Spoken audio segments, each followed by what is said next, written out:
की धर्म को परम पूज्य मुनि श्री निर्भीक शारदा जी महाराज जी की, आदिका मां भगवती जी शंभुवती माता जी की, ढाई दीप में विराजमान 3 कमरों करोड़ राजों की, श्री उद्यम सागर जी महाराज की।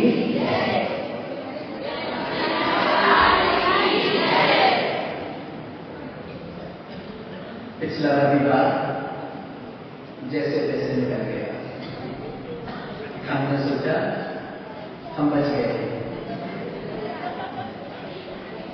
हमने सोचा हम बच गए। महाराज जी के आशीर्वाद से तो पुण्य का योग आता है, तभी कोई व्रत नियम संयम व्यक्ति ग्रहण कर पाता है। काफी दिनों से बहुत भावना की, हम सुनते थे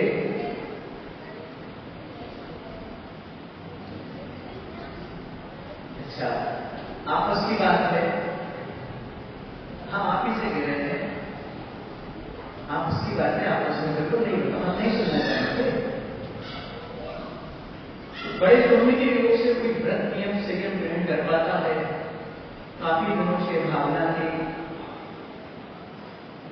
कि 16 कारण आज तक सुने थे, वो पूजन भी करी थी, मन था कि ये व्रत हम भी करें। निवेदन किया बड़े महाराज जी से, बड़े महाराज जी ने कहा देख लो अपनी शक्ति के अनुसार। हमने कहा महाराज जी आपके आशीर्वाद से तो शक्ति स्वयं आ जाती है, सिर्फ आप आशीर्वाद दो सब हो जाएगा। जब 8 उपवास पूर्ण हो गए तो महाराज जी कहने लगे आदि यात्रा पूर्ण हो गई है। उनके आशीर्वाद से 16 कार्य व्रत कर रहे थे। हमने कहा बहुत बढ़िया है, हमको प्रवचन करना ही नहीं पड़ेंगे। क्यों? ये कहा एक उपवास, लेकिन क्रिया व्रत के समय कल बड़े महाराज जी ने, हमने कहा महर्षि आहार अच्छे हुए, कल का उपवास करना है। महाराज जी को उपवास जाने के पहले कहा कल प्रवचन करना है, पिछले रविवार को नहीं करेंगे, मना कर। नहीं हमने आपसे पहले बोल दिया। तो कल में बालक की सहाय की बोध कहा होंगे स्वामी, छोटा सा दीपक भी नहीं हो, क्योंकि आप लोगों ने जिन जिनको सुना है, जिन जिनको सुना है, जिन जिनको देखा है, जिन जिनको बना है, मैं बहुत छोटा सा कतरा हूं। कुछ अगर गलती भी बोल जाऊं तो आप लोग तो बड़े धैर्यवान क्षमा करेंगे। अभी आदरणीय संचालक महोदय कह रहे थे कि हमारा पुराना नाम ये था, हमें थे, बुद्धि कहीं नहीं थी हमारे पास, जैसा नाम था वैसा ही हमारा काम था। क्यों? तो ये उनका बड़प्पन है और वो पहले से ही बड़े रहे हैं। उन्होंने हमारे बारे में सारी बातें की, इन बातों पे आप बिल्कुल ध्यान नहीं देना। आज आपको पता चल जाएगा कि हम कैसे हैं। उस गुरुदेव की कृपा से जो मिला। संचालक महोदय जब हम यहाँ आए हुए थे रैली में, तब एक बात कहते थे, इस वर्ष का वर्षा योग, इस बार का वर्षा योग, पिछली बार का वर्षा योग, इस बार का कुछ बात कह रहे थे। दो बातें मुझे की याद आई। उन्होंने कहा था कि जो पिछली बार का वर्षा योग हुआ था वह बड़े बाबा, बड़े मंदिर, प्रतिमा के निर्माण का हुआ था। तो इस बार का वर्षा योग है आपकी प्रतिभा के निर्माण का वर्षा योग। लोग कहते हैं यहां लोग कम आते हैं, यहां लोग कम आते हैं।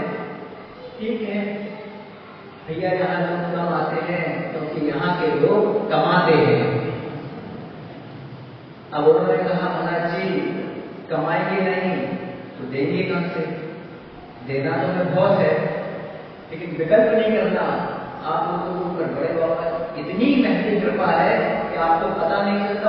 गिरते चले जाते हैं। हमने किसी से पूछा कि रही का नाम रही क्यों पड़ा, किसी ने हमको बताया नहीं। 2-4-5 लोगों से पूछा, आपको ये मत बोलना कि महाराज जी आपने हमसे कब पूछा, नहीं तो हम बताते। तो हमने हमारी छोटी सी बुद्धि से जो उसका अर्थ निकाला, हो सकता है आपको अच्छा भी लगे और हो सकता है आपको अच्छा भी ना लगे कि रही का नाम रही क्यों पड़ा। कितने अक्षर है इसमें? रा, हा, ला। तो हमने आप लोगों की भक्ति बड़े बाबा के प्रति देखी, तो एक दिन बैठे बैठे हमने अर्थ निकाला कि रही का अर्थ क्या है। रग रग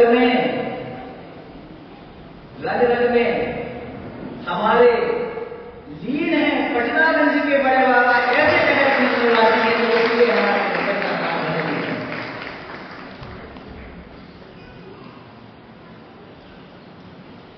गुरु जी के जाने के बाद गुरु जी हमेशा ये बोलते थे, कुछ कार्य कई बार हम रख लेने गए, अभी नहीं बाद में, अभी नहीं बाद में, अभी नहीं बाद में। हम कहते थे ये बात कब आएगा, ये बात कब आएगा।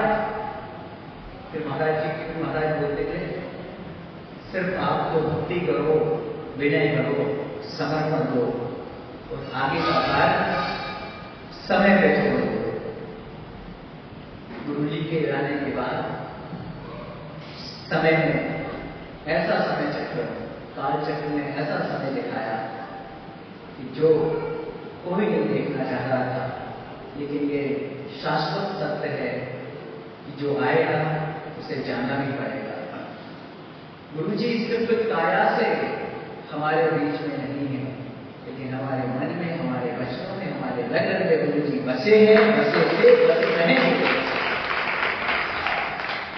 और बस उनकी ही प्रतिरूप छाया आज हमारे गुरुदेव आचार्य ब्रह्म समय सागर जी महाराज और हम सब लोगों ने कहा गुरु जी के जाने के बाद कैसा समय है। तो गुरु जी के जाने के बाद समय अति उत्तम है, क्योंकि हम सब समय के साथ में हैं और समय गुरु हमारे साथ में। वह की बात हो गई पिछले वर्ष जो वर्षा योग होगा, वो वर्षा योग प्रतिमा के निर्माण, उन्हीं आचार्य भगवान समय सागर जी महाराज की आज्ञा से आपके नगर को यह सौभाग्य मिला था। सौभाग्य मिला था, शायद कुछ ऐसे लोग बैठे थे, शायद कुछ ऐसे समीकरण बैठे थे कि आपको देश की जगह पर पूरी व्यवस्था योग साबित करना। जब ऐसे लोग आकर यहां बैठ ही गए,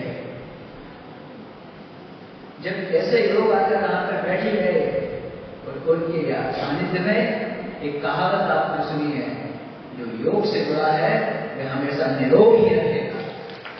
तो जो निरोग है उसे क्या चिंता, वो निरामय ही है। और जब आदमी व्यक्ति निरोग हो गया तो निरामय है, तो फिर तो उसे शरीर से तो मोह रहा ही नहीं, तो वो तो निर्मोही हो गया। तो जो निर्मोही है फिर उसे किसी से भी भय करने की जरूरत नहीं है, वो निर्भीक हो गया। जब जीवन में निर्भीक बना जाता है तो कहीं भी किधर भी वह व्यक्ति सिर्फ अपने गुरु पे श्रद्धान करके आगे बढ़ा चला जाता है।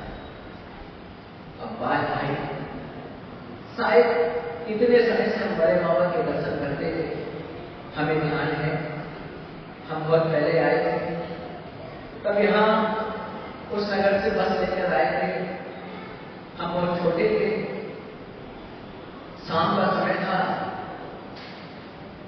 कि पटनागंज के बड़े बाबा के दर्शन उस समय मंदिर पहुंचे, अभी भी याद है, यहाँ के कुछ युवा वर्ग पहुंच जाते थे, कहीं से भी कोई साधन आते थे, पूरे क्षेत्र के दर्शन कराते थे, एक एक जगह की महिमा बताते थे। तब हमने पटनागंज के बड़े बाबा के दर्शन करके देखे, कितने बड़े विशाल बड़े बाबा हैं। उसके बाद शायद ये विचार आया होगा योग सागर जी महाराज के मन में, शायद गुरुदेव की आज्ञा प्राप्त हुई होगी, शायद कोई ऐसा स्वप्न आया होगा कि बड़े बाबा तो पीछे बड़े सुंदर हैं, इतने बड़े क्यों आए होगा, सुधार किया है। किसी का सुधार करने के लिए कोई नहीं कर सकता, शायद कोई आज्ञा प्रदान हुई होगी, उन्होंने सोचा सुधार किया जाए। मूर्तियों के जानकारों से देखा गया क्या सुधार है, तो सबने कहा हाँ सुधार की अपार संभावना है। जब पूर्ण अपार संभावना हुई तो आज बड़े बाबा के चैत्य ने ऐसा रूप ले लिया है जो पूरा तन्मय होकर आपके मन को मुक्त कर देता है। जब तन्मय होकर प्रभु के आप दर्शन करते हैं तो पूरा उस तन में होकर प्रभु के दर्शन करें। ऐसी प्रतिमा का रूप निकल आया है कि देव का रूप भी स्वागत के लिए तैयार है। और पूरे भारतवर्ष के आगंतुकों को आपने आमंत्रण दे दिया था, आओ बड़े बाबा का नया रूप देखो, आओ बड़े बाबा का नया रूप देखो। बड़े बाबा ऐसे सूर्य की तरह भास्कर प्रतीत हो रहे हैं कि अद्भुत नजारा है। बस लेकिन वो समोसरण पिछले वर्ष था और चला गया। हमने सुना इस शाश्वत भूमि पर अगर कुछ रह जाता है तो बस स्वास्थ्य के चिन्ह से रह जाते हैं। लेकिन ये स्वास्थ्य के चिन्ह कुछ और संकेत करके गए थे कि आप सोचते हो कि आपका नगर खाली रहेगा। उन्होंने कहा नहीं, हमारे बाद निर्यातों की श्रृंखला में एक ऐसे निर्यात आपके यहाँ आएंगे कि जिनके पास आते ही आपके सारे भय दूर हो जाएंगे और आप अभय। सुबह का सूरज किसने देखा?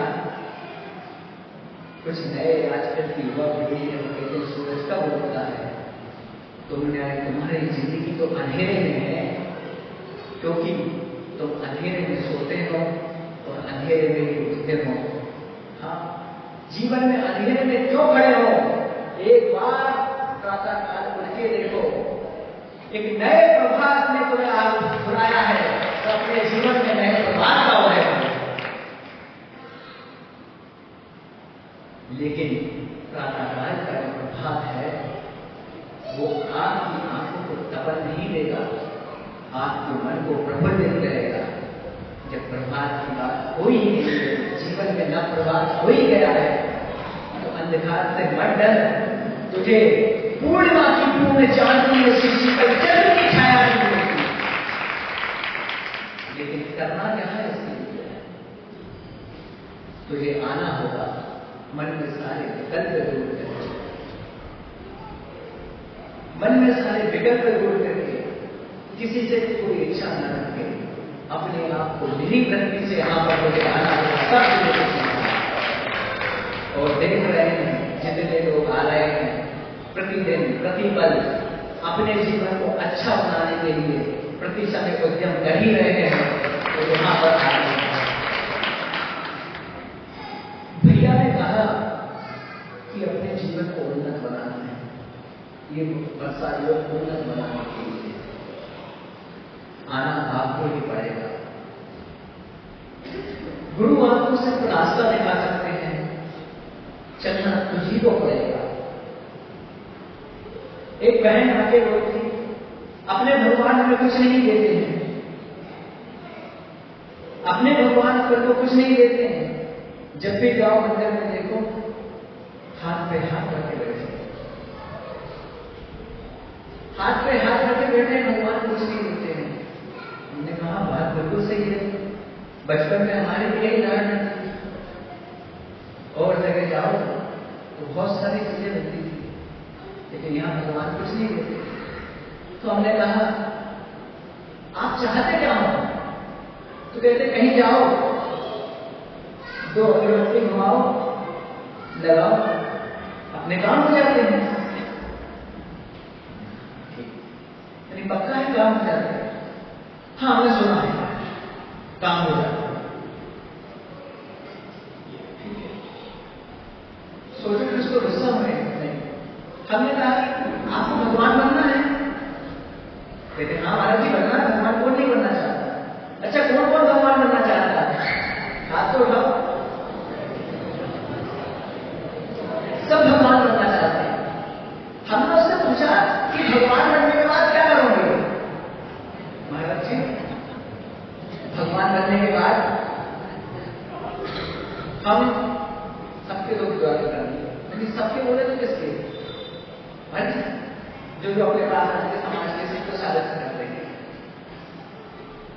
मैंने जो आपके पास नहीं आएगा नहीं आएगा नहीं आएगा, उसका हम क्या करें? तो मैंने अगर चला आप बोलते विषय वहां देखते इंसान भी नहीं बन पाएगा तो भगवान बनने की बात करते हैं। मेरी भगवान तो वह है कि जिसे न राह है न देश। एक भाई ने आके पूछा कि महाराज जी जब व्यक्ति छोटे उसके पास थोड़ा सा रहता है वो थोड़ा देता है, अगर उसके पास बहुत ज्यादा है अगर वो नहीं दे रहा है तो ये सही है या गलत है? मैंने नहीं ये तो गलत है, जब थोड़ा है तब तो दिया, लेकिन अब तो ज्यादा हो गया तब नहीं दिया। लेकिन उस व्यक्ति का प्रश्न कुछ दूसरा था। हम लौकिक समझे और उसका प्रश्न पान हो गया। उसने प्रश्न किया था, हम तो भैया बोल देते हैं क्योंकि हमारे गुरु महाराज ने बहुत अच्छी युक्ति बताई हमको। बता दें आपको, जिस जगह का आपको रास्ता पता ना हो आप व्यक्ति को गलत रास्ते पर ना डालो। ग्रीष्म काल की बात है, आचार्य पदार्थ के समय की नए आचार्य प्रधान आचार्य श्री शमन आचार्य जी महाराज दोपहर में आरिका मां बैठी हुई थी, ज्ञान चर्चा चलती थी। उसमें एक प्रसंग आया, किसी व्यक्ति ने कुछ पूछा, वो प्रसंग यह था उन्होंने स्वयं सुनाया। एक व्यक्ति आकर बोले कि महाराज जी हमको भी यही करना है। क्या करना है? हमको भी यही करना है। तो महाराज जी बोले आज ऋषि के पास जाओ, गुरु जी के पास जाओ। उन्होंने कहा वहां बहुत भीड़ है, वहां नहीं जा पाते, आप ही पास महाराज जी आप बता। उन्होंने कहा गुरु जी के पास जाओ। गुरु जी के पास समय नहीं मिल पा रहा है, गुरु जी के पास नहीं जा पाते हैं, प्रवेश नहीं हो पाता, आप वरिष्ठ महाराज जी आप बता। तो आचार्य गुरु बोले कि मुझे पीएचडी का फुलफॉर्म ही नहीं पता था कि पीएचडी होती क्या है और मैं उसको बताऊं। तो मैंने कहा अगर उनके पास नहीं तो अमुक महाराज के पास जाओ, तो उनको इस विषय में संदर्भ से ज्यादा बात है, वो बताएं। जब उससे हमें समझ में आया हमें कोई चीज नहीं आती है तो हमारे पास अगर हम उसको निराकरण करना अगर हमको नहीं आता है तो हमसे बड़े महाराज जो उनका ज्ञान है हम उनके पास प्रार्थना करते हैं। लेकिन अगर हम बुद्धि ये लगाएंगे कि वो क्या सोचेंगे, महाराज जी बन गए हैं, महाराज जी बन गए, उनको तो यही पता नहीं है। ठीक है, वो आपके बारे में सोचे ना सोचे, लेकिन हम आपके बारे में साधु आप जरूर सोचने लगेगा कि वो क्या सोचेगा, बल्कि वो ये सोचेगा देखो कितनी अच्छी बात है, महाराज जी ने कितनी सहजता और सरलता से बोल दिया कि इस विषय में हमको जानकारी नहीं है, बड़े महाराज से इसकी जानकारी। बहुत सारे व्यक्ति आते हैं हमसे पूछ लेते हैं, कहते हैं भैया हमारी बुद्धि बहुत छोटी है तो हम बुद्धू हैं तो हमें ज्यादा ज्ञान नहीं है, आपको बड़े महाराज के पास जाओ, इस विषय का उनसे समझाता समाधान करें। तो उसने ये बोला था कि जब पाठशाला भगवान के जीव थे, जब पाठशाला बालक अवस्था में थे, उन्होंने मरते हुए नाग नागिन को तो नमोकार मंत्र सुना दिया, लेकिन जब वे तीर्थंकर पाठनाथ हो गए तब उन्होंने इतना लोग है उसकी रक्षा के लिए नहीं सोचा। तब एक विषय आया, हमने कहा उस समय तो करने योग्य जो कार्य उन्होंने सब कर लिए, लेकिन आज जो करने योग्य कार्य थे वो कार्य करे, लेकिन आज करने योग्य जो कार्य थे वो सारे कार्य करके तीर्थंकर पद को प्राप्त कर लिया है। बस अब उनके ज्ञान में सब झलकना देख रहे। जब उसे समझाया उसकी बात में समझ में आया। तो ऐसी बहुत सारी बातें हैं और जिन बात हम आज बोलना चाहते हैं कि गुरुदेव से एक बात बोली थी,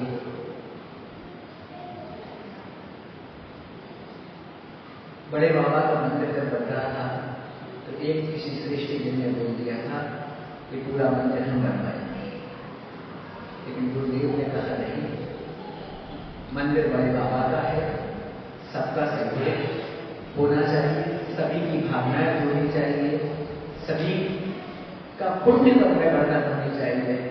इस भावना से गुरुदेव ने सबको जोड़ा था, नहीं तो बड़े बाबा का मंदिर एक व्यक्ति ही बनवा सकता था। हर व्यक्ति की उसमें भावना है। हमारे यहाँ भी एक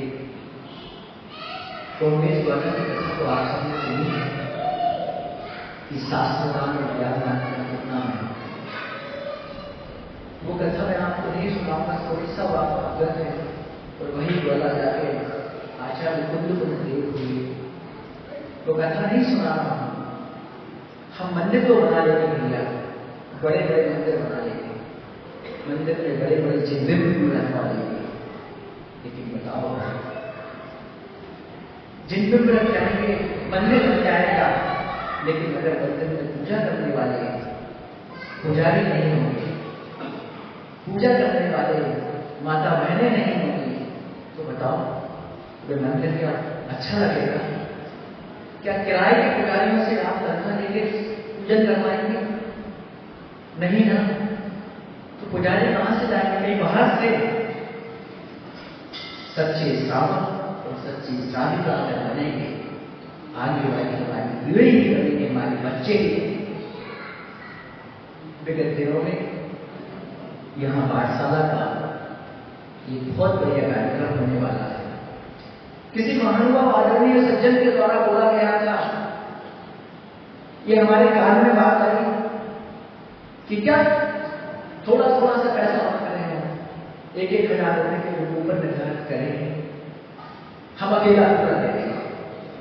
तो गुरुदेव की बात को ध्यान आती है, वो भाई को ध्यान आता है कि एक से नहीं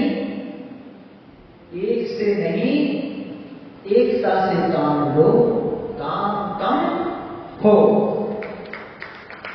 एक व्यक्ति कर लेगा, हो सकता है उसने दे दिया, बाकी लोग कहें, लेकिन इस कार्य में सभी का कर्म लगना चाहिए, ज्ञानदान में सभी का कर्म लगना चाहिए। एक एक घर से एक एक व्यक्ति, हमारे घर में जितने सदस्य हैं, हर व्यक्ति का प्रति सदस्य का एक पूर्वत्व होना ही चाहिए। चाहे तो कलश स्थापन होली के माध्यम से हो सकती थी, श्रेष्ठी वर्ग 2.5 लाख 5 लाख 10 लाख जितनी भी होली ले लेते, वो कलश उनके पास पहुंच जाते। लेकिन जैसे देश में नीति चल रही है, सबका साथ और सबका विकास, ज्ञान दान में सभी का योगदान लगे।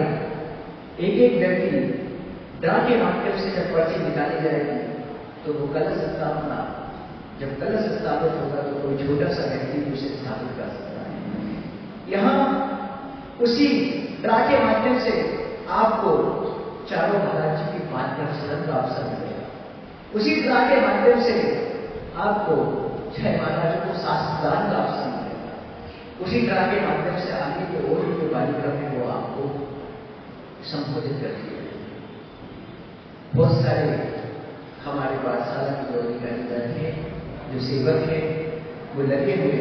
बाहर से कोई भी व्यक्ति आता है, हम उनको प्रेरणा देते हैं और वो यहाँ पर ऊपर कटवा के चले जाते हैं।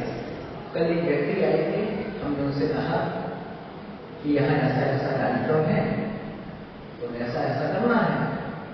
तो उनके घर में 4 सदस्य थे। तो उन्होंने कहा आपके घर में 6 तो आपको दिया भाई 2 कार्ड दो। उन्होंने कहा कुछ 3 आए थे, हमने कहा कितनी? कहते हम 4 सदस्य हैं, प्रति सदस्य का 1 होना चाहिए, हमारे 4 जो बना दो। और ये योजना इतनी अच्छी है, इतनी अच्छी है कि हर व्यक्ति का सहयोग हो जाएगा और किसी पर भार भी नहीं आएगा। एक से नहीं, एकता से काम लो, काम कम हो। अब आप लोग ना तो नहीं कर रहे। अच्छा, कितने लोग ऐसे हैं जिनके घर में जितने सदस्य हैं वो उतने ही ऊपर की स्वीकृति दे रहे हैं? है कुछ? जितने हमारे घर में सदस्य, अगर 6 सदस्य हैं तो हमारे घर से 6 के ऊपर आएंगे ही। ऐसे है लोग? कितने हाथ उठा के तो बता दो। मात्र 1000 रुपए का एक। अच्छा, भावनाएं सबकी कमजोर है, लेकिन गुरुदेव ने एक बात बोली थी,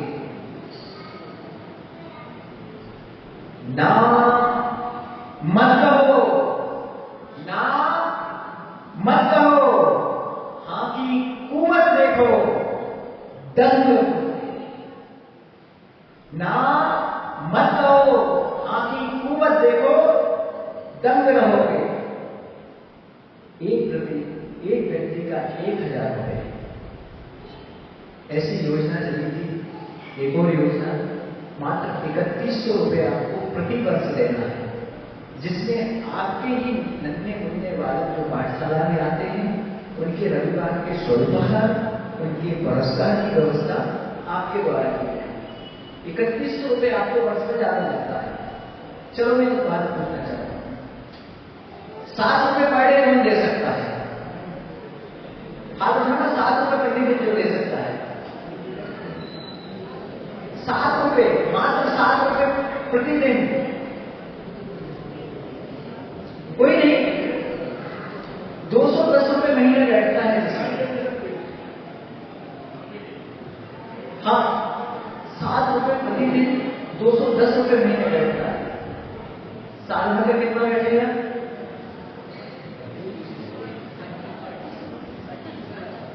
2500 बता। 210 रुपए से 2500। ये 7 का हमने हमने सोचा था जब 2500 था, लेकिन अखंड की बात करेंगे तो 9 रुपए पर डे की अगर आप निकालेंगे, प्रतिदिन आप अपनी गुल्लक में भी डालेंगे तो 3100 रुपए की राशि हर एक परिवार से पाठशालों को मिल जाएगी। पाठशालों को हर एक परिवार से 3100 रुपए की राशि मिल जाएगी, जिससे मुझे ये बात बताओ, जिन स्कूलों में हम बच्चों को पढ़ाते हैं, क्योंकि एक माह की फीस कितनी एक बच्चे की? कोई बताएगा? केजी 1 की, नर्सरी की 1000-1500 रुपए महीने की तो होगी।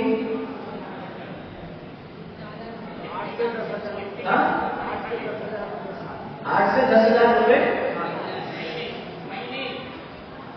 नर्सरी में केजी 1 की होगी इतनी। अब हमारे जमाने में तो मात्र हम 1000 रुपए में पूरी साल पढ़ के आ गए थे। तो ज्ञान दान में आप सभी का योगदान रहे, आप सभी का सहयोग रहे, यही मेरी भावना है। अब आप लोग सोचते हैं महाराज जी बहुत कर्जा है हमारे ऊपर, यहाँ का देना, उधर का देना, इधर का देना। आपको जब भी आते हो बस यही बात करो, यहाँ दो, यहाँ दो, यहाँ दो, यहाँ दो। एक प्रसंग मैंने सुना था, एक व्यक्ति था, शायद आप लोगों ने भी कई बार सुना होगा। एक व्यक्ति था जिसके पास खाने तक के गाले पड़े थे। सुबह अगर भोजन कर लेता था तो शाम के भोजन का कोई ठिकाना ना था, शाम को करे तो अगले दिन का कोई ठिकाना ना था। व्यक्ति जब गुरुदेव के पास पहुंचा जब गुरुदेव के पास पहुंचा तो गुरुजी ने उससे कहा, क्या कहा? गुरुजी ने उससे कहा कि दान करा करो। क्या कहा? कि दान करा करो। तो सभी संत के महाराज सोचने लगे, खाने के तो लाले पड़ रहे हैं, सुबह का है तो शाम को नहीं, शाम का है तो अगले दिन का नहीं, और गुरु जी ने वो कह दिया दान करा करो। ये दान कहां से करेगा? पहले पेट भर के खा तो नहीं, फिर तो दान करेगा। लेकिन गुरु की महिमा बढ़ी ना जाए। गुरु जी को सोच रहे थे वो आपकी और हमारी हो ही नहीं सकती। ठीक है, बस उसने गुरु पे समर्पण कर दिया, पूर्ण श्रद्धा से, भक्ति से अपने आप को पूर्ण गुरु के चरणों में समर्पण कर दिया। उसने कह दिया, उसने सोच लिया गुरु जो कह रहे हैं बात पूर्णता सही है, और उसने गुरु की बात मानी और जाके वो जो कमाता था उसमें से कुछ दान कर। अगली बार जब मैं आया तो गुरु जी के पास पहुंचा, बड़े प्रसन्न। सबने कहा महाराज ये तो वही लड़की है, बड़ा प्रसन्न लग रहा है। तो गुरु जी से कहा कि आपने जो बोला था मैंने अच्छा पालन किया है। मेरे एक टाइम की नहीं, कई टाइम की रोटी का बंदोबस्त हो गया है, और मैं प्रतिदिन दान किए रहा हूं। ये दान की महिमा बहुत अद्भुत है। समय अपनी गति से पूर्ण हो गया है। हमने कहा था कि कुछ बोलना आता नहीं है, बस अपने जीवन को, और हमारा जन्म भी इसी रहनी नगरी में हुआ है। हमारा जन्म भी इसी रहनी नगरी में हुआ है, और उद्यम सागर जी का भी जन्म इसी रहनी नगरी में हुआ है। 5 मिनट अपनी बात पूर्ण करके बता दें कैसे?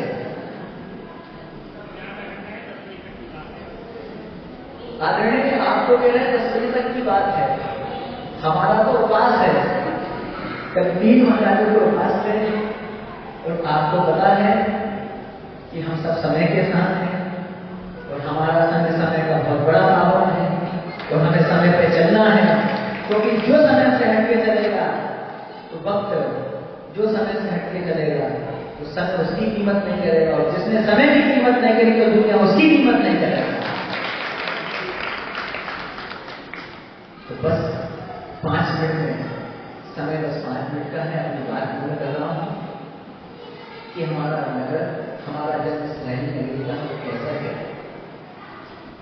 अगर आपको बुखार आ जाए, आप बीमार पड़ जाओ, आपको थोड़ी सी भी परेशानी और पीड़ा हो जाए तो मजा है। आपका बच्चा स्कूल गया कि नहीं गया आपको कोई मतलब नहीं है। आपकी दुकान में नौकर आया कि नहीं आया आपको कोई मतलब नहीं है। आपके घर के काम हुए कि नहीं हुए आपको कोई मतलब नहीं है। आपके वस्त्र दुकान में आपको कोई मतलब नहीं है। दुनिया में क्या हुआ है आपको कोई मतलब नहीं है, क्योंकि आप सिर्फ अपनी पीड़ा से परेशान रहेंगे। लेकिन एक ऐसा देवता तीर्थंकर के जैसा, जिसने जीवन भर पर के कल्याण की भावना भाई है, और स्वतः कल्याण करते करते पर के कल्याण की भावना भाई है, ऐसा दुनिया में अगर कोई संत था, अगर कोई था और कोई है तो रहेंगे ऐसा गुरु विद्या का। कितना सबका महोत्सव सबको ध्यान है, ध्यान है। 3 मार्च ऐसी स्थिति, ऐसा कोई व्यक्ति नहीं था, ऐसा कोई देश में कोई मां नहीं थी, कोई ऐसा बहन नहीं था, कोई भाई नहीं था, कोई एक बच्चा नहीं था जिसकी आंखों में आंसू ना थे। किसी ने नहीं चाहा था, किसी ने नहीं सोचा था कि मोक्ष मार्ग पर बढ़ने वाली, मात्र बढ़ने वाली श्री के हरे गुरुदेव को ऐसा देखना पड़ेगा कि बुद्धू ही सवार हो गया। हम कुंडलपुरी थे, जब सुना ऐसा विश्वास नहीं हुआ, दौड़ते उन डोली को इन हाथों का सौभाग्य था कि गुरु की सेवा करने को मिला। जब गुरुदेव बैठे तो पढ़ते चले आ रहे थे, एक बार नहीं कई बार गुरुदेव पूछ लिया कर्मचारियों से, थक तो पीड़ा तो नहीं होती। क्या करोगा क्यों थे 16 जन्म व्रत मैंने प्रारंभ करे, लेकिन सबसे पहली भावना आई कि दर्शन विशुद्धि भावना, जिसका दर्शन ही विशुद्ध था, जिसका तन्मय दर्शन विशुद्ध था, जिसने सौके कल्याण के साथ प्रत्यय कल्याण की भावना आई थी, ऐसा वो तीनक का सब और कोई नहीं। आचार्य विद्या पहली भावना तो यही, अगर ये नहीं होगी तो बाकी सारी भावनाएं वाले हैं।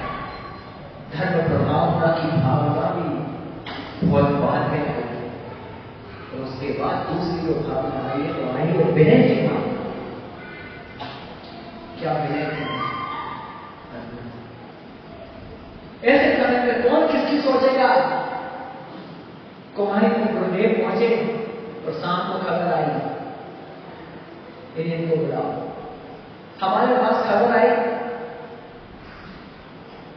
कि आप बोल रहे, हाँ हमने कहा बोल रहे, आप प्रयोग सागर जी महाराज जी ने बुलाया।